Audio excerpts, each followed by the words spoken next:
জাতীয় পৰিষদৰ আগন্তুক লোকসভা নিৰ্বাচনৰ প্ৰস্তুতি আৰম্ভণি।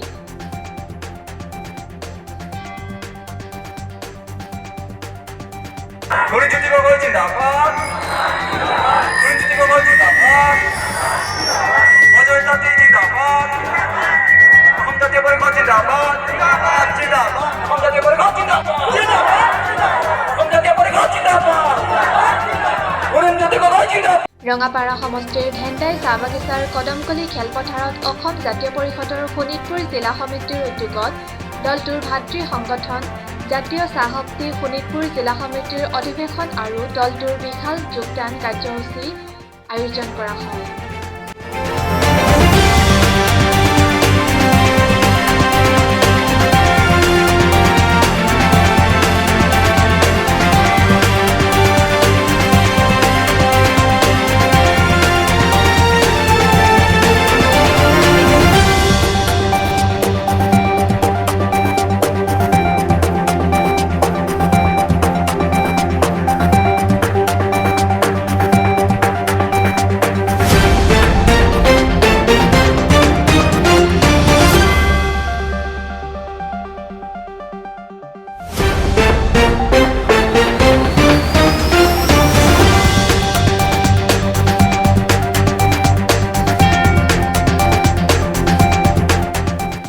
কাৰ্যসূচীত মুখ্য অতিথি হিচাপে অংশগ্ৰহণ কৰে অসম জাতীয় পৰিষদৰ সন্মানীয় সভাপতি লুৰিণজ্যোতি গগৈ ডাঙৰীয়াই।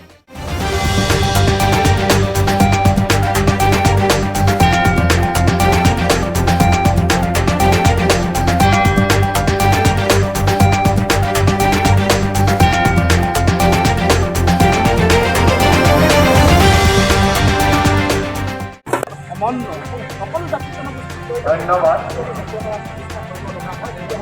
প্ৰত্যেকে আগবাঢ়ি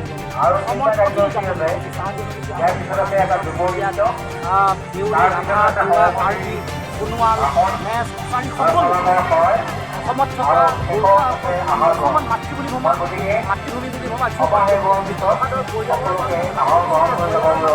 অসমত সকলোকে আদৰি লৈ অসমৰ মানুহে বিশালতা আৰু মহানতা খালি অসমৰ জনগণৰ এই যিটো আদৰ্শ এই চিন্তাটোৰ প্ৰতি প্ৰত্যেকে শ্ৰদ্ধা আগবঢ়াব লাগিব, প্ৰত্যেকেই সন্মান দিব লাগিব। দুয়োখন ছাত্ৰ সন্থাৰ নিচিনা জাতীয়তাবাদী সংগঠনেও নিজৰ সভাপতি প্ৰথমগৰাকী দায়িত্ব এগৰাকী বাংলাভাষী মানুহক প্ৰদীপ দেৱা নাই।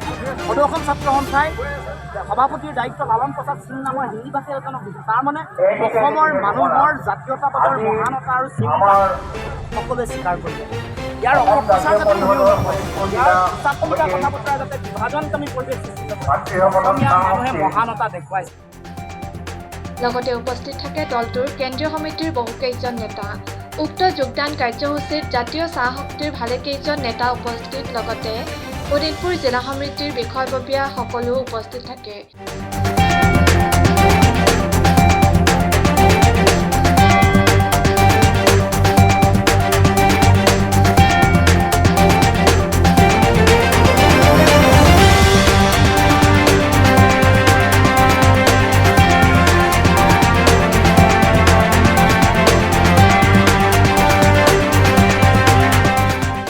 এই বিশাল যোগদান কাৰ্যসূচী অঞ্চলটোৰ বহুসংখ্যক লোকে অজাপত যোগদান কৰে।